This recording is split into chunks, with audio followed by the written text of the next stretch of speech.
we spoke about this a couple days ago and a couple weeks ago, that when we did our webinar, Dave had some key points to say about the market. And not only that, he had really called the sell-off about a week before the sell-off. But he can explain that. But thanks for coming in, Dave. I really appreciate it. And like I said, these are all recorded, and we're going to, make sure that they get out on YouTube and get up on the site and all that. So thanks a lot, Dave. No problem. Yeah, thanks, Danny, for that kind of shout out and intro, and thanks, John, for putting the package together, and Bob Shalaki for setting things up as well. John did a great job with this presentation. I think you guys will like the layout of it, and I do have about 20 slides. So I'm probably going to try and not answer that many questions during the presentation, just because I want to get through as many as I can. And I hope you guys enjoy it. I don't want to spend too much time on this first slide. Obviously, Danny already gave you a little bit of background about me, but I was in a hedge fund. Basically, ran 3 hedge funds over a 17-year period, and had some success. And decided in 2014 to get out of the hedge fund business, at least temporarily. I may get back.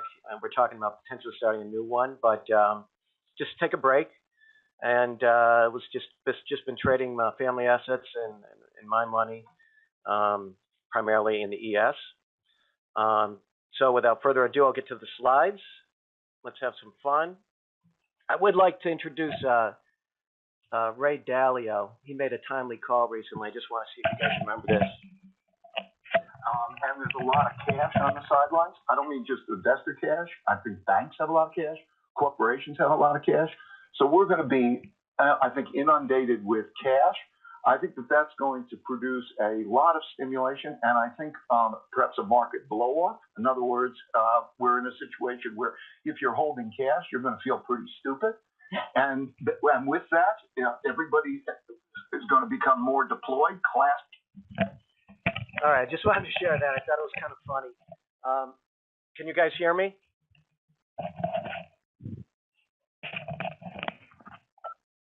Okay, great. Anyway, so I'm kind of calling that little top or big top, depending upon what happened to your account, the Ray Dalio top. He nailed it to a T as a contrarian. And he said everybody would be stupid to be in cash, and obviously he was a stupid one for not being in cash. Oh, Greg, you can't hear me? Can you hear me, Greg?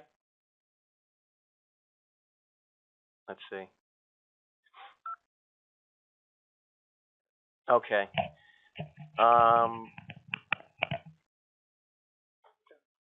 Well, Greg, just check in with John, because I definitely want to try and get through the slides. Anyway, so as Raj basically said yesterday, coming into 2018, most players were pretty euphoric regarding the latest tax law changes, and obviously we had the global synchronized growth, and the earnings were expected to be great, and they were great. The problem is that everybody in the world had already known that to be the fact, and they were already long stocks. So as Danny likes to say, the bus is full. And once the bus is full, there's only one thing you can do. You can get off the bus, so you can sell your stocks. So that was kind of the precondition. Everybody was already in the market. The catalyst could have been anything. As I pointed out in the last presentation, interest rate, inflation, there was a good chance it would be part of the equation as it ticked up, and as we got above 280, especially if it was in a quick fashion, which it turned out to be. So everybody was bullish, everybody was long, and so we just needed a spark. And Raj mentioned yesterday about the short VIX trades, short volatility, long XIV. All those products basically added to the fuel, added fire to the fuel to the fire, and the rest is history. I don't want to spend a lot of time in the past. I want to get basically what do we think is going to happen now. So here's my first screen as far as indicators go. I follow this all the time. It's the CNN fear greed indicator. You can type it in Google and find out information and how it's constructed, but it's a way to measure how optimistic or pessimistic the players are. And as you can see, in late 2017, early 2018, it was hovering above 80. And that, if you look at the blue line, the green line is just the 10-day moving average of this indicator, and the blue line is the actual price of the indicator.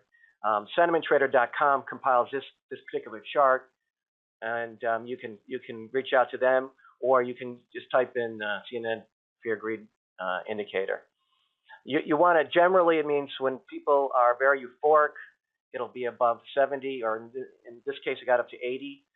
And in the last seminar, I spoke with you guys. In bull markets, not all the sell signals work. A lot of, roughly 33%, maybe half of them work and half of them don't. And in a bull market, also, the buy indicators, the buy oversolds, like if you bought below the green line here, below 30, you'll see there were some pretty good buy spots over the course of last year. This indicator, you can see, I think it goes back to the late 1990s. So there's a nice database, and you can see what happened in past markets, which I always like to do. I like to see what happened in the past, see if we have similar setups now, because I do believe history doesn't repeat exactly, but it does rhyme. And investor psychology is always the same.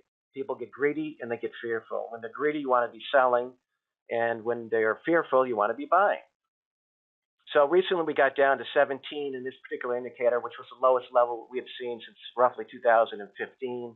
It turned out to be the day before the low, and you can see obviously the market has popped up since then. I like to use that 10-day moving average,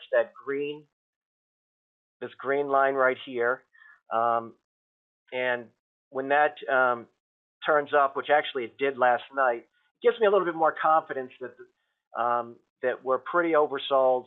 And an intermediate term basis, you probably want to be, you do want to be buying the pullbacks as they occur. And up here on the top, this is just the S&P 500. And that's about that. There's so many sentiment indicators that were showing similar things in late 2017. I could have showed you about 30 of them. I chose this one because it's free, and I put it in the last presentation. So this video will be recorded. So feel free to check back later if you want to look at the chart to see what was said, or go back and John can type in the address for the previous YouTube video and what we were thinking before that time period. Okay, so I'm going to go to the next slide. Are we in a bull or bear market? After what just happened, how do I figure out, are we going to go up or down, or what's the deal now? So basically, what I like to do is just look at the 200-day moving average first of all. If we're above there, we're definitely in a bull market. And more importantly, I like to look at the slope of the 200-day moving average, which is, here's the 200-day moving average. This is a chart of the daily S&P 500. This red line down here is the 200-day moving average. And obviously, we touched that a week ago Friday, and in the futures we actually touched it twice. We touched it in the early morning hours of Tuesday. That was the 6th, I believe. Yeah, the 6th. So the S&P, the futures actually already did a double test of the low. So that's just something to keep in mind. But getting back to the main slide. Bull markets rarely end with a V-top and very high momentum. We had extreme readings in the RSI, the Relative Strength Index, and the market rarely ends. The top of the market rarely. It can be a short-term top, which many times it might be, but on longer-term, an intermediate-term basis, it's usually a sign of strength, and the market takes some time. It's like a Titanic; it's a big boat to turn. So. The only top of significance that I know of that was a V-top was the 72-73 bear market, which we had a spike in inflation and the oil embargo under the Nixon administration. But other than that, they're very, very rare, especially on a longer term time frame basis, which I trade generally on that. I know the other presenters are mostly short term, but I'm a longer term guy. I'm coming from the hedge fund space. I'm looking for, moves that last a week to a month or two. So that's what this presentation is all about.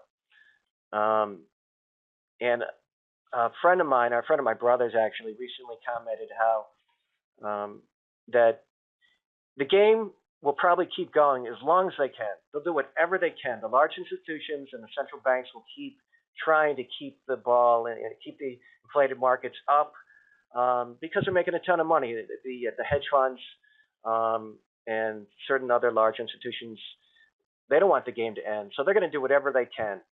So they fight hard, and that's why a lot of times, like you saw in the 2000 top and the 2007 top, it was a process. It took 6 months at least to make a top of the bull market high.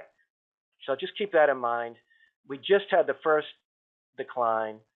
It was a 12% decline basically from top to bottom. If you're looking at the futures, and they generally happen once a year. So we were spoiled last year, but longer term, eventually what's going to happen is interest rates and inflation are probably going to be too much for the market to bear.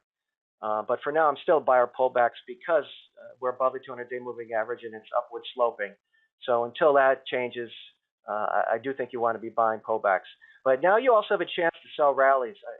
There'll probably be several months of backing and filling that should last a while. Just keep that in mind. And as I just showed you this chart of the 200-day moving average, you saw it come down.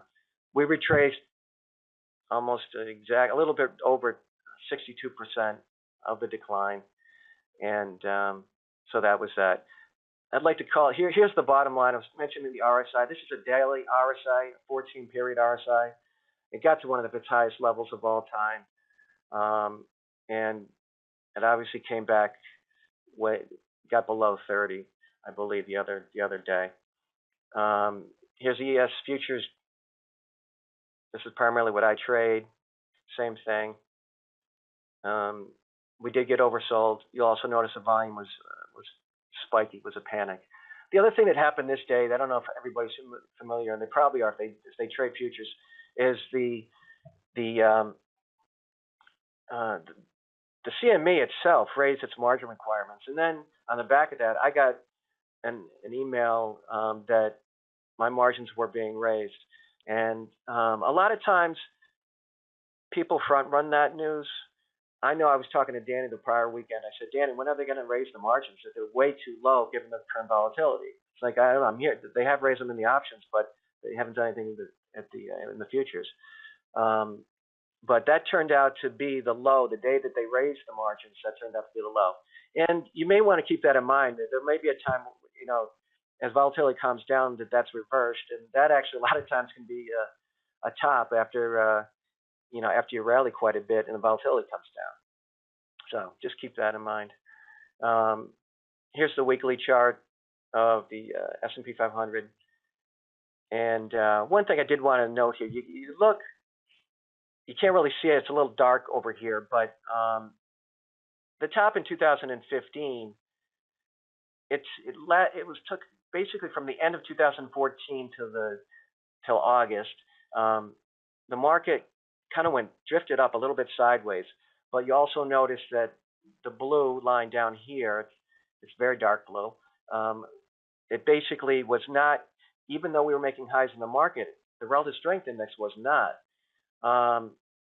So it was already softened up. It was ready for a big blow here to come down, and it happened to be China that caused the problem then, and the VIX got to 50 at that point. And at the open, the day after expiration on August 24th, a lot of people that were shorting options had margin calls. They were short puts and calls, and the volatility went so high that they had to capitulate, and that turned out to be a pretty good low. That low right here was tested 6 weeks later in late September. And then we had a very good rally in October of 2015. But I did just want to show you that you'll see how high. This is an all-time high for the weekly RSI. It was a little bit of a melt up for sure. And so then I'm just going to go to the next slide.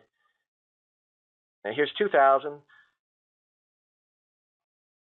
Okay, so basically the top, it really stopped going up right at the end of 1999, early 2000. You'll see the RSI. I think it hit almost 75. This is a weekly RSI. And then, we started to make higher highs in the index into March and April, but the RSI was a little bit lower. And the same thing in late July and then in September. So the market really, the topping process was over several months. You had plenty of time to get out if you were long. And here's 2007, high RSI. If you look over here, we had a February, there was a mini flash crash at that point, and it was about a 5% correction. Rally up into June. RSI got roughly the same level. But then in July, when the market made a new high, the RSI did not. You'll see that was down there, and that we had a nice 10% sell-off in August of that 2007. There were some issues with the risk parity funds, and the Fed bailed it out. I believe that they lowered the discount rate right in here, and that spiked down. That helped the market go up to another all-time high in price, but RSI was under. So that was several months. So in terms of the current market, yeah, we had a top. It's probably going to take, even if it's the end of the bull market, so to speak, in terms of price momentum, it could take several months, maybe even a year, for it to go totally to go into a bear market, that type of thing. Okay. Yeah, this slide, this is one of my favorites. Is it a V bottom or a W bottom? A lot of people think we have to go back down and retest the low. And over the last several years, when we've had these corrections, most of them have retested it, but not all of them. I'll show you some charts. I do think this time period is a little bit different. As I showed you earlier, the RSI in January, at the January high, was off the charts, and that's different from the correction in 2015-16, even on the weekly and the daily. So I wouldn't exactly look for the same thing. They both tested the lows. We may or may not here. I'm leaning towards we don't do a full test, but I'll show you some charts and you make the call. I really think this is more like the 1990s, the corrections in the 1990s, the flash crashes of the 1990s, and maybe even early 1987, where we went down, and then some of those didn't fully retest it. It was kind of like a big down V, then up, then retraced part of it back down to the lows, maybe 26 to 2650, then rally to all-time highs. But I'll show you a couple charts here. Even if it is a V bottom, it's probably not off to the races. We had a lot of optimism, that picked up, and we've rallied huge since the November 2016 elections. So we might have to digest it. It might take a few months. Here's a 2015-16, the two lows on a daily chart basis. You'll see, here's the classic W, where here's the August low. We talked about that flash crash. Retracement rally, then retest in late September. Then we rallied into November. And let's see. Whoop. Okay. Yeah, okay. So then we had the same thing in February. We had a correction, sell off. Then we rallied up, and then we retested it. On a percentage basis, those retracements on the rally back, though, the one in August and early September and mid-January to late January, you'll notice that we didn't retrace nearly as much as we did in this last go around. We retraced 62% or a little bit more, and these were less than half, I believe, in both cases. Here's a classic V bottom. The Brexit. Danny was talking about the Brexit. I was shorting up here the night before the Brexit election. Then we had the big sell-off. Anyway, some call this one like a V bottom, where we had the news, the event happened, the news came out, and then we rallied up, and we went to all-time highs. I think that was all-time highs. And then the same thing after the November 2016 elections. You'll notice we got down, and it just went straight up. We didn't have that retest that we did in the other occasions. All right, so yeah, here's some of the mid-1990s corrections that I was talking about.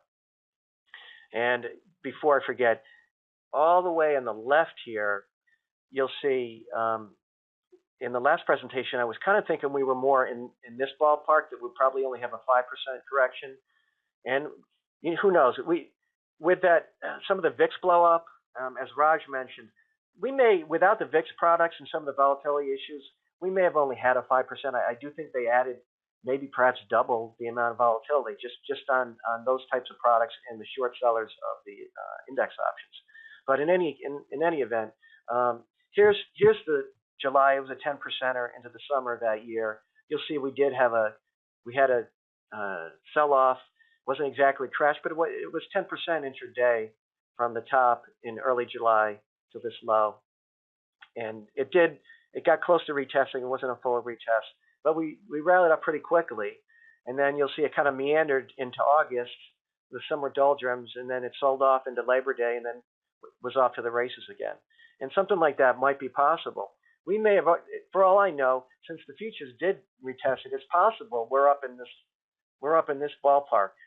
So that's just one scenario that you need to consider. I'm staying flexible here. I'm not saying it's going to do one thing or the other, but I wouldn't be surprised if we don't go all the way back down and fully test that low. Maybe in 6 months, and maybe in a month. We'll see. Here's 1997. You'll see in October, you'll see a nice little flash crash. Here's the 200-day moving average. We hit that level, we sold off, and then you'll see a little bit of a rally up, retracement. Actually, we hit the 20-day moving average just like we did recently, and then in that case, we sold back down to the 150-day moving average, which is this gold line right here, and then we were kind of off to the races. But it still remained choppy for several months, and that wouldn't surprise me here. This 1997 one is very intriguing to me, and it's top of mind. A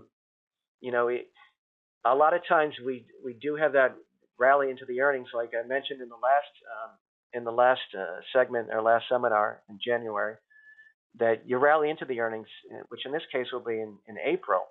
But a lot of times in April, if the prior year is a big year, a lot of times people have a lot of capital gains and they've got to pay taxes. So the money comes out of the trading account and you normally see a sell-off.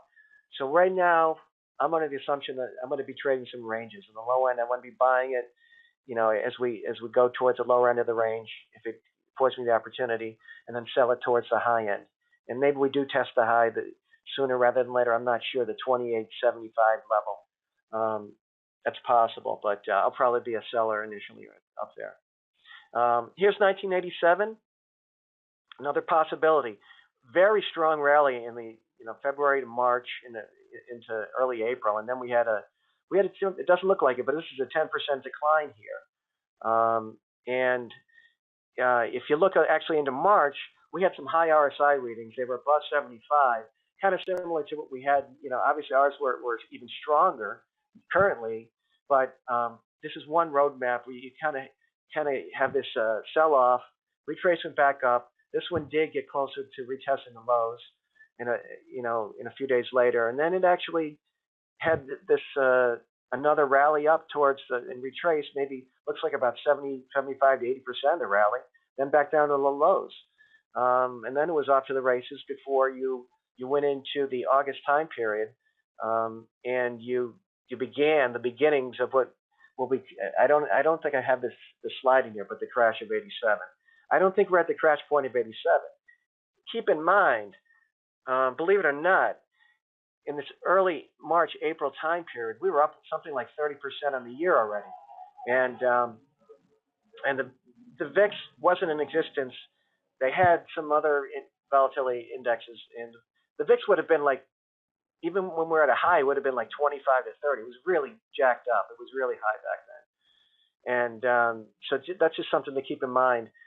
These last stages of the bull market, maybe we're in the seventh inning, perhaps, just a guesstimate. Volatility with interest rates and inflation does pick up, but you'll see these massive moves. And there's, if you can stomach the volatility, the gains can be very large. I mean, these are 20, 30% moves within a matter of few months. I mean, we made 40% or so from the November election, through the end of the year. But some of these moves, they're breathtaking. So just keep that in mind. Volatility could stay high, and other traders have probably mentioned, as the volatility goes up, you need to trade smaller increments. If volatility doubles, you want to trade half the position size you were and use wider stops. I'm going to go to the next slide. Okay, part of this got cut off a little bit, but this is one of my favorite charts to look at currently. This is a 10-year bond yield monthly chart, so it gives you a very long-term perspective.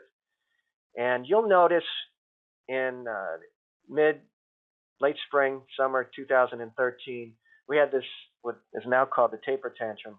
Rates went up very quickly from about 160 almost to 3%.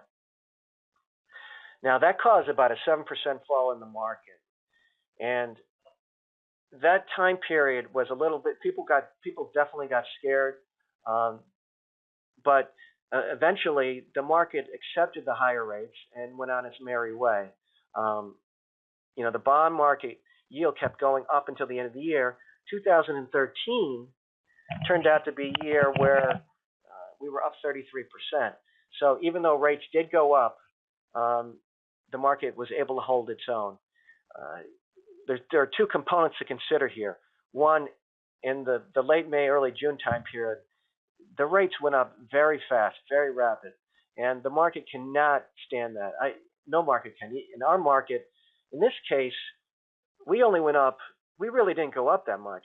It does worry me to a certain extent because we only went up about 40 basis points, in a few weeks, and the market freaked out. We had a 12% correction. That's a little bit worrisome, and I do think because of the financial repression and because the Fed forced people into products they don't know about all the risks that are involved, I think the market and the economy are much more leveraged. So that a small move up in interest rates and a little bit of inflation scare from the employment report, that really caused some major dislocations. And that's a longer term problem. And I'm hearing people on CNBC that aren't too worried about it, but if we start going up to 3.5%, I think there's going to be big problems. And that could be the end. That could be some sort of a summer event, in my view, or fall, that we could have a bigger correction. This could have just been an appetizer. On a near-term basis, with today's action, I think we hit 290 something earlier. This says we're at 2.89%. This is the 10-year Treasury, not the 30-year. But the 10-year is kind of the benchmark at this point. You want to pay attention to this. This next slide is showing you the current positioning. One reason why I think there's going to be a pause here is because the Treasury bonds, the people that trade the 10-year Treasury note futures are the commercials, the hedgers, the smart, aka the smart money, generally is right. And right now they're saying that interest rates have gone up, and it's a good level to be buying bonds, and the yields are probably going to actually pause, potentially go back down. Maybe back down to 275 or 250, but probably potentially at least pause here. You'll see that they did so in early 2017 when they were long roughly 600,000 10-year bond futures, the market basically ended its down move in price, upward move in yield, and it allowed the bonds to have a little bit of a bid. And if the same thing happens now, as I said, rates they may go back down to 275, 250. That's possible. There is one small caveat. You just have to worry.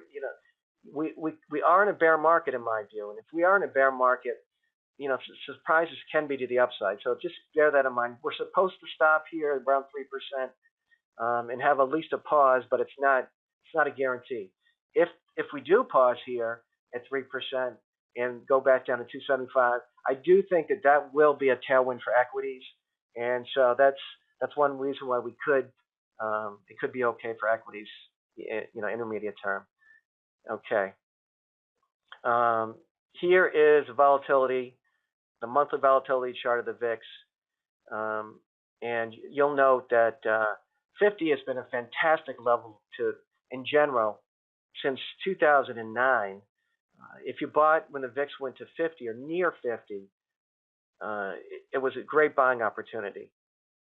A lot of those were retested, but it was a great buying opportunity. If you are of the view where in 2008, okay, 50 wasn't the end of it. 50, they got up to, and Raj mentioned it, as you can see in the chart, it got up to almost 100. That was a financial crisis. I do think that will be coming again. I think some real wacky things will be coming in the future, and I highly recommend, and I'll put at the end again, the Artemis article about the VIX volatility and how the global central banks have basically been helping the public, and they have been writing a huge put option. So they've been dampening volatility. As they exit quantitative easing, they are in essence taking off that trade, and they aren't the only ones that will be forced out of that position. We had a little bit of a teaser on that. It kind of reminds me when the XIV blew up, it really reminded me of how the mortgage market unfolded in the late 2006, early 2007, when Mike Burry and the Big Short people were all short mortgages and the crappy ones, and they were a lot of cases they were 1 or 2 years early, and it was costing them a lot of money. A lot of the clients were getting mad, and if you saw the movie, it wasn't an easy time for them. And then they all made fortunes if they were able to hold on. And it kind of reminds me of late 2006, early 2007,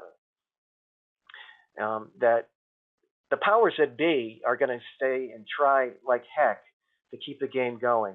So the top is a process. And the XIV was kind of just a symptom of, all right, people were over the skis in that product. That was a stupid product to begin with. It was a product that if the VIX doubled it in a day, it, by the formula, would say it was going to blow up. And what happened? It blew up because when the VIX is at 8, it's a lot easier to go to 16, or when it's at 10, it can go to 20. And Raj pointed out all the issues with that.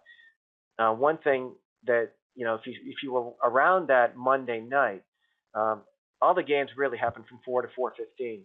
It was trading around in the 80s, and then no, I haven't seen the Hedgehog. I haven't seen the animation video. I'll look it up. I'll take a look at that. I'm sure I'll be very interested to see that. And I'll answer any questions later if you guys have any. But a 1987 event, I do think is coming at some point because of the institutionalized nature of the writing, basically the writing of puts. That's the Fed's forced everybody into that strategy. It's been a great strategy, and the Ray Dalio strategy of rebalancing your portfolio based on the volatility of your assets. So since a lot of portfolios have been actually have more in bonds than they do in stocks, because bonds have generally been less volatile, there will be probably a gotcha moment for them, and I do foresee potentially a long-term capital moment for them and a day of reckoning. I know firms that have recently gone from a hedge fund approach because the indexes have been beating their pants off. over the hedge fund space. And in a bull market, that's going to happen. It's just in the bear market is when, all hell breaks loose. Things can get broken. And so with people in index funds, there will be a point where we get a little bit of a preview. When things start to go bad, everybody's going to look for the exits at the same time. So if we could easily have another 1987 event. That turned out to be a fabulous low, by the way, but that was 23% in a day. So I don't think we're there yet. I think we just saw a preview of the possibilities, and so just keep that in mind. The 2013, as I mentioned, that was in the last 20 years or so. That was one of the few times where bonds and stocks went down in price together, and that happened recently. So that's a big warning sign. That's a longer term thing.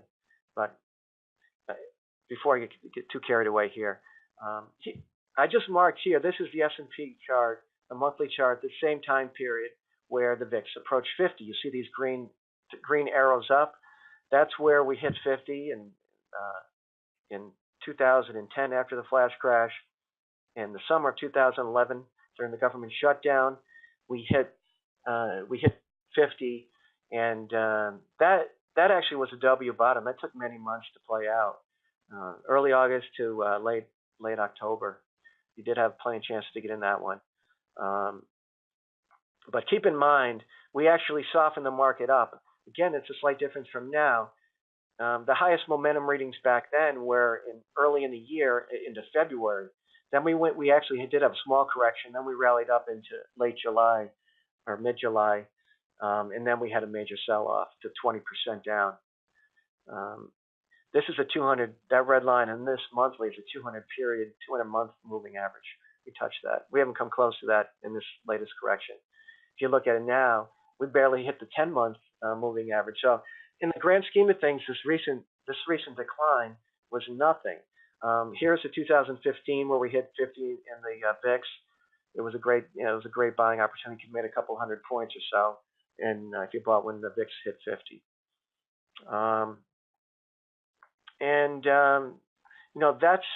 That's basically about it for the slides themselves. And overall, just to conclude, and then I'll take questions and if you guys have any.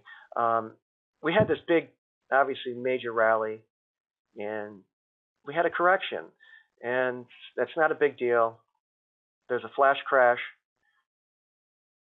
primarily caused potentially by the four sellers, the XIV, the VIX products, people are short, and we may or may not go back to 25.30. We may take it out by a little bit.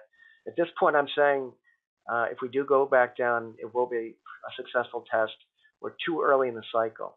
The sentiment definitely became bearish very quickly. If you look at even that one indicator that I showed earlier, and I can pop back up to that one.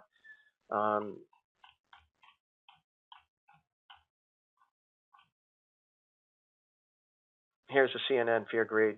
It got way oversold, and got oversold to this level, not to this level in March, and we obviously went on to the races and then a big rally. So if we're still in a bull market, it should be still a very good time to be buying the pullbacks, and that obviously, if you bought below 2,600, you're doing very well for yourself. I'm not sure. Let's see what's happening. Yeah, we're at 26.33 in the futures right now.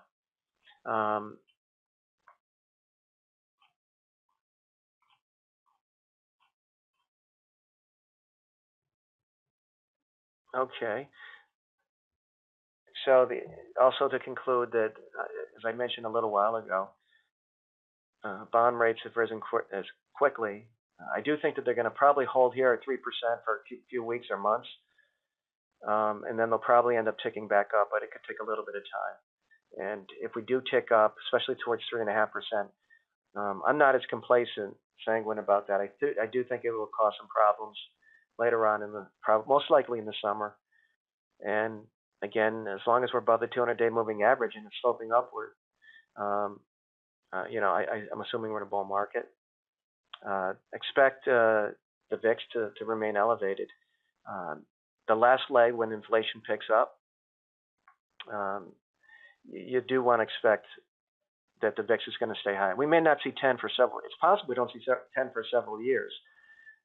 The other thing to keep in mind is that people that were in that game, I know a few people that blew up and they're no longer in the game, and the margin requirement is too high, so they're not writing puts.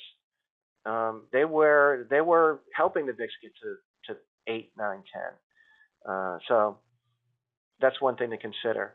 The FOMC today, just I do think that, and I made a call before the open that normally you make a low very early in the day and then drifts up into the FOMC minutes. And since the VIX is still elevated, 20, it's pretty high. It held its own the last few days, even though we rallied. Normally that means that that people have some hedges on and they're a little bit worried.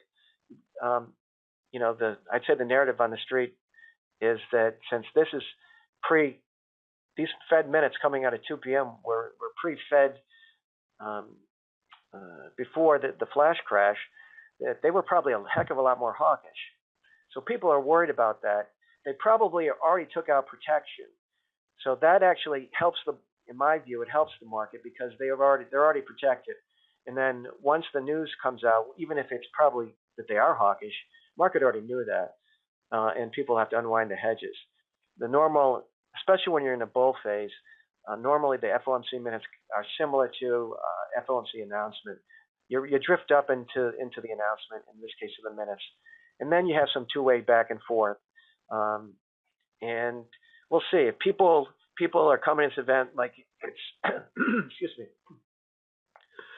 Excuse me. The Fed's hawkish. They're already positioned that way, and they may have to cover late. I'm a little bit, as a position trader, Danny didn't really say this, but he did mention that I don't day trade that very often. Every once in a while, if I see things that really lining up, I like to take the longer term. And I do think if we go back to 27.55, maybe 27.75, you want to consider taking a short possibility, selling short. Maybe not a huge position, and put a stop of 10 handles or so, maybe 20, if you're willing to wait for maybe a 60-point return to 80-point return. I think we could sell off if we get back up there. That's also by the 78% retracement. I think that's a good value sell area. Over the weekend, it seemed to me, just looking at Twitter and getting some of the research that I got, quite a few folks were bearish. So it just said to me that even though we might have a little bit of a pullback, we might have to shake a few of the few of the bears out, and totally clean the slate, and then it would hurt the most people if we had a short-term rally. So we'll see what happens with that. That may or may not happen. The other thing that I mentioned in the last seminar was the rebalance. That was a huge deal at the end of the year, and also it turns out after the fact, like we said, the equity market had a real problem the last 2 days of January. There was a big imbalance, probably to sell about 50 billion or so over the last few days of the month, and it turned out to be accurate. We sold off the Tuesday, Wednesday, was worth about 40 handles in the S&P. And they were buying the bond market with the proceeds to rebalance to 60% stocks and 40% bonds by the end of the month. Then they reversed that a little bit, and we did rally a little bit Thursday, but all hell broke loose when the employment report came out Friday. As you all saw, the 2.9%, 2.9% rate, the earnings, the average earnings and wages percentage increase. That was too big for the market. It was looking for 2.6%. That triggered it all. That triggered the start of the bond going up in yield and opened the door to the deleveraging of the VIX carry trade. And that was the end of that. Okay, Danny's got a trade on. But just like 87, even if we're in the last innings, like early 2007, early 2000, we had some big swings. We had some flash crashes in all those years. And that was a shot across the bow. You want to buy the first one in general, and it should hold up. And so that's about the end of the presentation. Here's some must follows. If you want to jot these names, I'll leave the screen on for a few seconds here. Urban Carmel, he's great. Does usually a weekly piece on Twitter. I agree with his stuff most of the time. And sentimenttrader.com, great service for about $40 a month. I highly recommend that. Our Team is Capital at Our Team is Vol. They have that. It's about I want to say 12-page article, research piece that really laid out what was going to happen at some point in October, how events were going to unfold. And they happened to a T.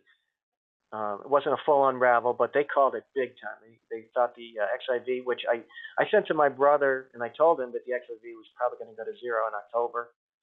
And I didn't make any money on it. That wasn't fun, but you want to follow them. Read that article. Read it twice, and you'll be amazed at the outcome, what happens, and how much money around the world is based on being short puts and short volatility, and how much they were all making a fortune, and how it will bite you. The other area, and I did have charts, but actually I thought it was going to go over. It looks like I'm a little bit under. Is that these stock buybacks have been a huge contributor over the years. They really been, when the market's been going down, instead of the PPT, the Pledge Protection Team, all these companies have been buying back their own stocks since 2009. I think it's a couple $1 trillion.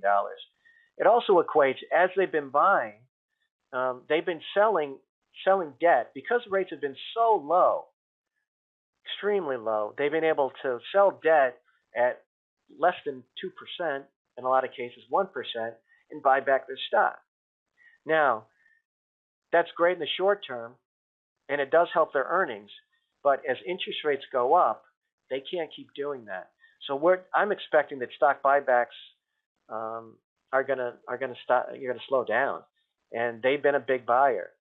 As rates go up, just keep that in mind. They're not going to be a buyer like they have been, and that's going to be a problem. And that's one thing a lot of people aren't really talking about it. When interest rates go up, roughly 30%, maybe even more, in terms of their earnings. According to our team, it's 30% of earnings are just related to stock buybacks. So if they don't buy back, that's gonna have a dampening effect on earnings. Not to mention it's a leveraged proposition on their balance sheet. They won't be able to roll over the debt, and you can have some problems like we had in early 2016 in the oil patch sector. A lot of those guys went broke, and the HYG. You want to follow the HYG. Junk sector is usually the first area of distress. Now, the HYG has gone down here. I didn't put a chart. I had one, but I didn't think I'd have enough time. You want to have that on your screen in LQD. You'll see stress. They're going down primarily in hand with the bond market. But there will be a point when the TLT may stop going down, or the LQD and the HYG will start to go down much more. And that will be an indication that the corporations are having a problem issuing credit or getting credit. And you're going to want to know that. Again, these are very long-term things, but just it's something to keep in mind. Put those on your screen, and that's it. Anybody have any questions? I feel free to throw some questions out. I have just a couple more minutes here, and I think we've got a 12 o'clock presenter, so I want to have a little respect for them. Large volume and open interest in the puts at the 2,500 level.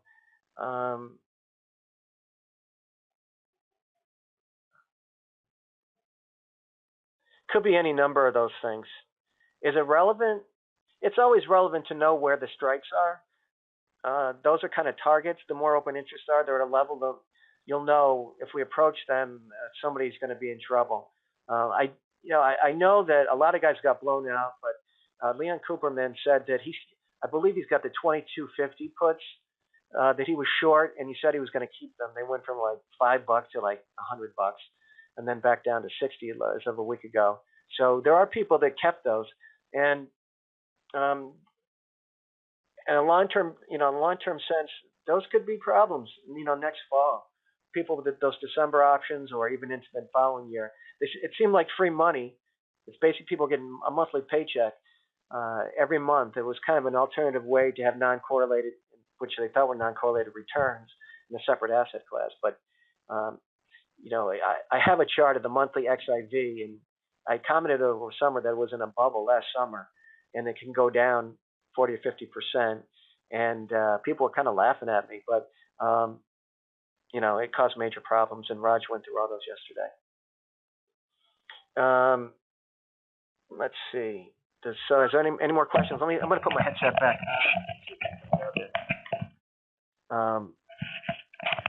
Danny or Marlon or anybody have any questions? Can you guys still hear me? Yes, we hear you. We hear you, David. Marlon, he heard me. Anybody have any questions? And if you have any questions, I could talk about near-term stuff. I follow it, or the longer-term stuff. Feel free to ask. I know you guys are mostly shorter-term traders.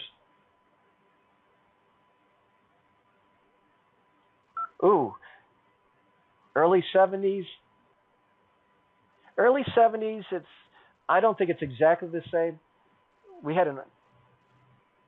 It's possible we get something not exactly the same because oil was a huge component. And right now, even though oil's been going up, we have the ability to put supply in the market now. We've got a lot of oil. And as we go into 2020, there might be a glut of oil. So at that point, the Saudi Arabia had us by the neck or other parts of the body. And, they basically controlled us, and that screwed up everything. And that's also why we had a V top, 72, 73. So I don't think it's going to be, I don't necessarily see hyperinflation. And who knows what's going to happen with this debt thing. It can unfold a lot of ways. It can cause a problem, but in the long run, if you remember 2008, and also if you remember Japan, sometimes when you have so much debt, it actually is it goes inflationary and then turns deflationary because people realize that some debt isn't going to be paid back. There are less dollars in the system. So that Japan has been able to get away with 0% rates and their debt keeps going to the moon. Maybe it's 5 or 6 times their GDP, where we're only a little bit over our GDP. And for some reason, people keep lending to them, and it's been deflationary. So we could go full circle again. We could have a little inflationary scare, which I do believe is possible. I'm in the Gunlock school camp that volatility and inflationary products will pick up. Agricultural, maybe not oil as much, but a broad-based commodity basket usually does very well in the late cycle, and that puts pressure on. It also puts pressure on profit margins, and that's how you actually end up having a recession because the margins tighten up. All your cost of goods go up. Your employees cost more because there isn't enough talent out there, and your profits shrink, and you have a slowdown while the Fed's raising rates. And that's the perfect recipe for a 20% decline or more. And that's probably something to consider very late this year or 2019 or 20. But usually the first thing that happens, you'll see wages and or inflation pick up. You start to see it in profit margins. I don't think in April we're going to have any problems with that, but potentially I think it's going to be more July and September and October, those time periods when they start factoring that in. Missed the early part, but really interesting. 3% is pivotal. If it does it tomorrow, yeah, I think it's market moving at 3%, above 3%. It will be a problem. If it drifts up to 3%, I don't see that.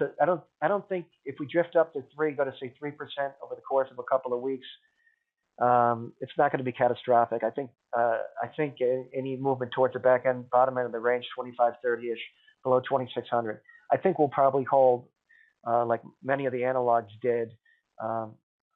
If we go to 3.25, 3.5, that's another story. But since the commercials, the specs are short right now, I think that will cause maximum pain if the market kind of pauses here in terms of the bond, and that'll give a little bit of a bid to stocks. And the market is just a beast, and it can really fool the most people. And if anything in these days, what happens is the market, with all the algos, everything is sped up. The retest may have been sped up. Also, the rally might be sped up here. Maybe we go to the top end of the range and we go higher than most people think, and then we have a sell-off. That would really screw the most people, and that's what the market's job is to do, from my experience. So you can follow me at Real Trader Dave. I post a lot of free stuff. I'm in the min room, or not necessarily just in the min room, but the IM Pro room. I'm there. You can reach me. You can IM me. I'll even give you, my email is DW, as in David William, Oberting @gmail.com. Send me an email if you have a question or three. I'll be happy to help you out there. And that's that. Anybody else? Danny Marlin, I think we got at 12 o'clock, don't we? I don't want to roll over too far. I'll stay on as long as you guys want, for sure. If there's any questions.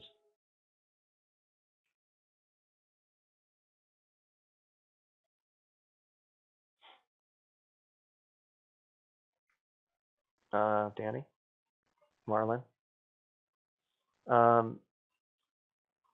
Here's my charts.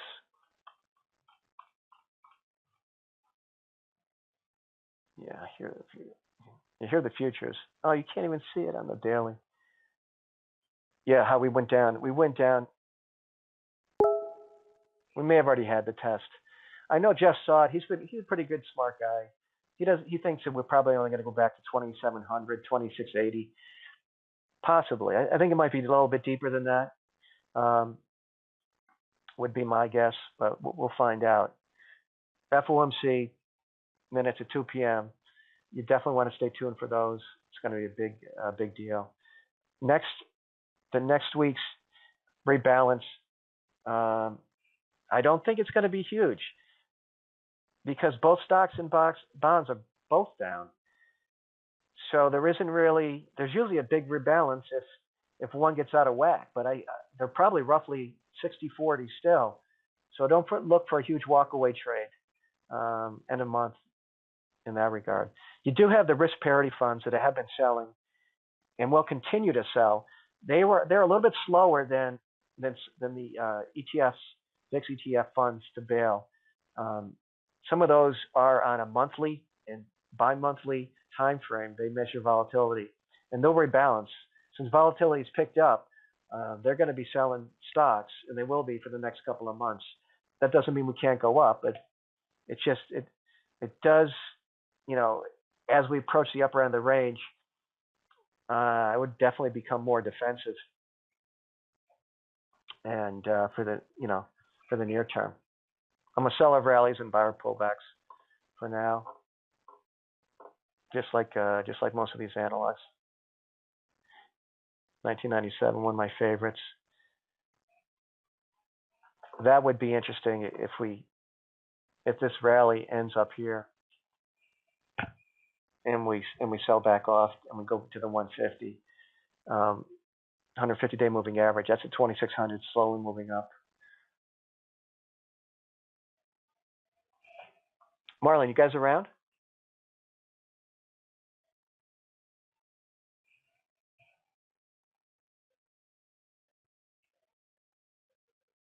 Danny?